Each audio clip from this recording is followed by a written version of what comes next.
Mike Ganter along with Ryan Wolstat here at the ACC, where the Raptors just finished up a convincing 120-87 win over the Brooklyn Nets. Now, Ryan, I mean, so far this year, a lot of these wins have come about because of the bench, but these days, it's the starters finally who are taking the reins and running with it. Yeah, I mean, Lowry joked after the game that maybe they're even for some of the early struggles that the starters really have. But since OG Anunoby's been in there, they've just been awesome. And now you have Jonas Valanciunas rolling. You have Serge Ibaka rolling. They say this is the most comfortable they felt with each other as a tandem. Kyle Lowry, obviously, triple-double. DeMar DeRozan just keeps on rolling and rolling. They've been really good. But for once today, the bench did something. Yeah, well, I mean, the bench is...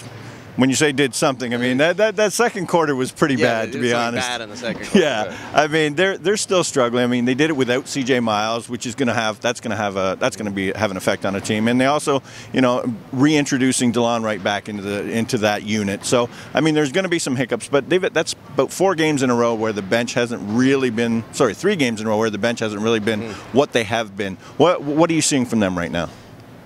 Well, I mean, they got right back today, and that looked good. The main thing today that was different was Norm Powell seemed to find his game, and he's been the biggest struggler out of that group. I mean, Fred VanVleet's come back to earth a little bit, but Powell's been the one guy that's really, really struggled, and he looked like he had it a lot more in this one. And then, speaking of the bench, Mississauga's Nick Stauskas had a huge game in his debut for the Nets as he tries to resurrect his career. He hit all kinds of threes. I think he hit 4 in like a minute and a half at one point. Yep. Had 7 rebounds. He was really good, so hopefully he can figure it out in Brooklyn. Yep, and from here, the Raptors a practice day tomorrow, and then right back at it with the Sacramento Kings Sunday afternoon tip-off at 3:30. For Ryan Wolstat, I'm Mike Ganter for Postmedia.